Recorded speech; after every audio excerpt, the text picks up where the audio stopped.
दोस्तों yes bank की बात करें, स्टॉक के अंदर काफ़ी शानदार तेजी बनी। स्टॉक फिर से ऊपर जाने को तैयार हो चुका है। अब जैसे कि यहाँ पे कुछ बड़ी अपडेट निकल के आ रही है जो इशारा कर रही है कि यस बैंक में एक बड़ी तेजी की तैयारी हो रही है और इसके पीछे वजह मैनेजमेंट की तरफ से लिए गए डिसीजन। यहाँ पे एमडी प्रशांत कुमार की तरफ से जो ताज़ा बयान निकल कर आया है वो काफ़ी मायने रखता है। कंपनी आने वाले समय में अपने बिजनेस को लेकर किस तरह से आगे बढ़ने वाली है उसकी सारी रणनीति बताई गई है। और जो कुछ देखे तो एक तरफ तो मॉर्गन स्टैनली जैसे बड़े ग्लोबल एक फंड हाउस वो अगर 27 के रुपए में आसपास शेयर खरीद रहे तो आप समझ ही सकते हो कि उसकी एक फेयर वैल्यू कही जा सकती है। दूसरी तरफ एचडीएफसी बैंक अपनी स्टेक को बढ़ा रहे। इन सब ने एक माहौल पॉजिटिव बनाया हुआ है। भले ही कुछ ब्रोकरेज हाउस है जो लगातार सेल के टारगेट दे रहे ताकि स्टॉक नीचे आ जाए, लेकिन उनके सपने यहाँ पे सच होते हुए दिखाई नहीं दे रहे। तो यहाँ पे क्या संभावना उसको जानेंगे या जो बड़ी डील हुई है उनका क्या इशारा है, साथ में एफआईडीआई का क्या रुझान है बाजार को लेकर, इन सारी बातों को जानेंगे इस वीडियो के माध्यम से। लेकिन फ्रेंड उससे पहले अगर आप पहली बार हमारे चैनल पे आए तो चैनल को सब्सक्राइब कर दीजिए, एक बेल आइकॉन दबा दीजिए ताकि जब भी नया वीडियो बने पहला नोटिफिकेशन आपको मिले। वीडियो पसंद आए तो लाइक से जरूर कीजिए। चलो फ्रेंड्स वीडियो स्टार्ट करते हैं। मैं हूँ आपका दोस्त एस बी दवे और हमारे अपने चैनल ऑनलाइन कमाई में आपका बहुत बहुत स्वागत है। तो सबसे पहले बाजार की बात करें तो आज बीएसई सेंसेक्स 72,500 के स्तर पे क्लोजिंग दी है, जहाँ पे 195 पॉइंट की तेजी थी, यानी 0.27% की तेजी देखने को मिली। तो बाजार की शुरुआत निगेटिव हुई थी लेकिन क्लोजिंग पॉजिटिव रही है। आज निफ्टी बैंक में भी काफ़ी अच्छी तेजी थी। 46,120 के स्तर पे 157 पॉइंट की तेजी देखने को मिली, यानी 0.34% की तेजी थी। आज सुबह का माहौल ऐसा था कि सब लोग कह रहे थे कि सिर्फ शॉर्ट कीजिए, लेकिन आप देखें तो बाजार ने गच्छा दे दिया। बाजार अच्छा खासा बाउंस बैक कर गया और लोगों ने काफ़ी ज़्यादा शॉर्ट करके इसमें लॉस भी किया आज बाजार में। अब निफ्टी प्राइवेट बैंक की बात करें तो 23,104 के स्तर पे 85 पॉइंट की तेजी थी, यानी 0.37% तेजी थी निफ्टी प्राइवेट बैंक की। यानी बाजार में फिलहाल लंबी तेजी दिखाई नहीं दे रही है, तो उतनी ही बड़ी आप देखें तो कोई बड़ी गिरावट भी दिखाई नहीं दे रही है। आज बाजार को जो सबसे बड़ा जो चौंकाने वाला जो एक झटका दिया बाजार ने वो है एफआई ने इस गिरते बाजार में जम के आज खरीदारी की। पिछले कई दिनों के बाद रिकॉर्ड तोड़ खरीदारी आज की है एफआई ने। आज देख सकते हो कि 54,592 करोड़ का बम्पर निवेश किया है और ये इस महीने में सबसे बड़ी खरीदारी हुई है एफआई की तरफ से। सामने 51,024 करोड़ का उन्होंने इन्वेस्टमेंट बेचा है, तो उनकी जो खरीदारी का आंकड़ा निकल के आ रहा है वो 3,568 करोड़ पॉजिटिव है। ये बहुत बड़ा आंकड़ा है पिछले कई दिनों के बाद। वैसे इस महीने में उन्होंने 15,962 करोड़ का माल बेचा है, लेकिन जिस तरह से आज एफआई ने खरीदारी की है ये इशारा है कि अब वो बाजार में फिर से लौट के आए हैं।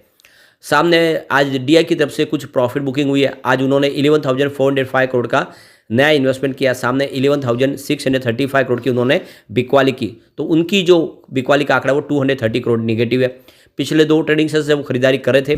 कल भी गिरते बाजार में उन्होंने खरीदारी की थी 1800 करोड़ के आसपास, लेकिन आज उन्होंने बिकवाली कर दी, तेजी का फायदा उठाया।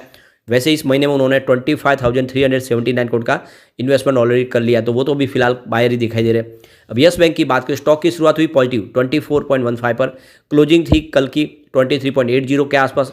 इंट्राडे में 24.80 का हाई भी बना और जो लो है वो 23.85 का, यानी पूरे दिन में आज गिरावट देखने को नहीं मिली और अंत में क्लोजिंग 24.75 पर ही रही है, बिल्कुल ऊपर की तरफ, जहाँ पे 3.99% यानी लगभग 4% की शानदार तेजी देखने को मिली।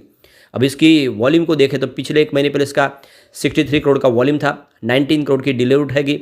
1 वीक पहले 46 करोड़ का वॉल्यूम हुआ, 13 करोड़ की डिलीवरी उठाएगी। और देख सकते हो कि कल 44 करोड़ का वॉल्यूम हुआ था, 13 करोड़ डिलीवरी बेस काम हुआ और आज 41 करोड़ का वॉल्यूम हुआ। काफ़ी ज़बरदस्त वॉल्यूम हो रहा है, वॉल्यूम टॉपर बना हुआ है। यहाँ पे इसकी परफॉर्मेंस देखें तो 22 फरवरी को स्टॉक 27.15 के आसपास था, जहाँ पे 6.3% की शानदार तेजी बनी। उसके बाद 23 फरवरी को स्टॉक में गिरावट शुरू हुई। स्टॉक 26.20 के आसपास आया, जहाँ पे 3.5% की गिरावट हुई। 26 फरवरी को स्टॉक 25.25 के आसपास आ गया, जहाँ पे 3.6% की फिर से गिरावट हुई। और 27 फरवरी को स्टॉक 25.10 के आसपास, जहाँ पे 0.6% की गिरावट हुई। और कल काफ़ी बड़ी गिरावट हुई थी। आप देख सकते हो कल 23.80 पर स्टॉक आ गया 5.2% की बड़ी गिरावट के साथ। तो पिछले 4 ट्रेडिंग सेशन में लगभग 13% के आसपास की बड़ी गिरावट हो गई थी, उसमें से आज 4% की रिकवरी हो गई है। अब यहाँ पे जो अपडेट निकल के आ रही है, प्रशांत कुमार की तरफ से कहा गया है कि हम पेटीएम के पेमेंट बिजनेस को खरीदने को तैयार है, हम अपनी तरफ से इसके लिए पूरी तरह से इच्छुक है। तो यहाँ पे अगर कोई बीच में प्रॉब्लम ना आए तो ये डील हो सकती है, उनके हिसाब से यहाँ पे पॉजिटिव रिस्पॉन्स दिया गया है एक तरह से। प्रशांत कुमार का कहना है कि पेटीएम के पास एक लार्ज कस्टमर बेस है और ये बहुत अच्छी अपॉर्चुनिटी है यस बैंक के लिए कि ये बना बनाए जो कस्टमर है उनको मिल सकते हैं। पे प्रशांत कुमार का कहना है कि पेटीएम का बिजनेस लेने में उन्हें किसी प्रकार की कोई दिक्कत नहीं है, लेकिन यहाँ पे सबसे बड़ी बात है कि यह इसके लिए हमें national payment corporation of India यानी एनपीसीआई से मंजूरी लेनी होगी। उनकी अप्रूवल के बाद ही हम ये डील को आगे बढ़ा सकते हैं। तो कुल मिला के यस बैंक पूरी तरह से इच्छुक है और ये डील हो सकती है। तो सरकार की तरफ से मंजूरी मिल जाती है तो यस बैंक इस डील को करने को तैयार है और पेटीएम का बिजनेस का अधिग्रहण कर सकती है यस बैंक। सबसे जो बड़ी बात है कि 15 मार्च तक के लिए समय दिया गया है। जो भी पेटीएम के कस्टमर है उनको एक तरह से ये ग्रेस पीरियड मिला है। तो आरबीआई चाहती है कि उसके पहले ये पूरा का पूरा जो इनका बिजनेस है वो किसी बैंक में माइग्रेट कर दिया जाए। तो एनपीसीआई की ये जो आने मंजूरी के बाद में अगर देखें तो ये सारा बिजनेस किसी बैंक को ही ट्रांसफ़र करना होगा। तो ऐसे में पेटीएम के लिए जो सबसे इच्छुक इस समय यस बैंक और यस बैंक को भी इस समय बिजनेस की ज़रूरत है। ये दोनों के लिए एक विनिंग सिचुएशन हो सकती है और मुझे लग रहा है कि ये डील होती हुई दिखाई दे रही है। जब देखें तो एचडीएफसी बैंक को भी आरबीआई की पास से मंजूरी मिल चुकी है। वो यस बैंक में अपनी होल्डिंग बढ़ाएंगे। फिलहाल जो उनकी 3% के आसपास की होल्डिंग है उसको 6.5% और बढ़ा के वो 9.5% करने जा रहे हैं।